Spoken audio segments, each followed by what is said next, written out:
আপনি জানেন কি পৃথিবীর সবচেয়ে ক্ষমতাবান কিছু মানুষের নাম এমন একটি ফাইলে আছে যেটা প্রকাশ পেলে শুধু ব্যক্তি নয় পুরো সিস্টেম কেঁপে ওঠে। আজ আমরা কথা বলবো সেই ফাইল নিয়ে যেটা কেউ খোলাখুলি কখনো বলতে চায় না, কিন্তু সবাই ভেতরে ভেতরে জানে। এর নাম অ্যাপস্টাইন ফাইল। এই ভিডিও কারো বিরুদ্ধে অভিযোগ নয়, বরং একটি বাস্তব ঘটনা ও সামাজিক প্রভাব নিয়ে সচেতন আলোচনা। কারণ সত্যটা জানা যেমন জরুরি, তেমন ভুল তথ্য ছড়ানো বিপজ্জনক। জেফ্রি অ্যাপস্টাইন ছিলেন একজন ধনী ব্যবসায়ী, যিনি বহু বছর ধরে নাবালিকাদের যৌন শোষণ ও পাচারের অভিযোগে অভিযুক্ত ছিলেন। 2019 সালে কারাগারে তার মৃত্যু হয়। তার মৃত্যুর পর ধীরে ধীরে সরকারি নথি ও সাক্ষ্য প্রকাশ পেতে থাকে, যেগুলো সাধারণভাবে বলা হয় অ্যাপস্টাইন ফাইল। এই ফাইলগুলোতে রয়েছে তদন্ত সংক্রান্ত নথি, সাক্ষ্য, যোগাযোগ তালিকা ও আদালতের কাগজপত্র, যেখানে বিভিন্ন প্রভাবশালী মানুষের নাম এসেছে। কিন্তু একটি গুরুত্বপূর্ণ বিষয় মনে রাখতে হবে, কারো নাম থাকলেই সে অপরাধী এমন নয়। আইনে দোষ প্রমাণ না হলে কাউকে অপরাধী বলা যায় না।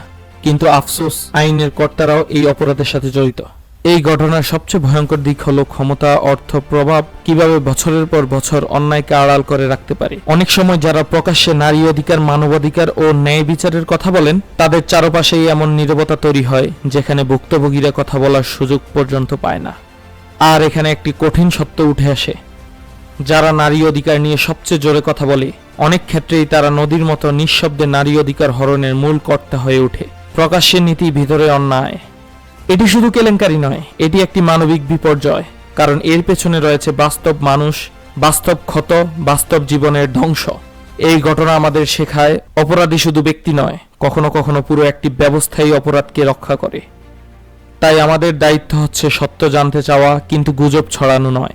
প্রশ্ন করা, কিন্তু বিচার নিজের হাতে তুলে নেওয়া নয়। সবচেয়ে গুরুত্বপূর্ণ, ভুক্তভোগীদের কণ্ঠস্বরকে গুরুত্ব দেওয়া, তাদের দোষারোপ না করা। এই ভিডিও কোনো ব্যক্তিকে দোষী প্রমাণ করার জন্য নয়, এটি একটি সচেতনতা তৈরির প্রচেষ্টা। আইনে দোষ প্রমাণ না হলে কাউকে অপরাধী বলা উচিত নয়। এটি যেমন আইনের নীতি, তেমন মানবতারও। যদি আপনি নারী অধিকার, মানবাধিকার বা ন্যায় বিচারে বিশ্বাস করেন, তাহলে শুধু কথা নয়, সত্যিকারের ন্যায়ের পক্ষে দাঁড়ান।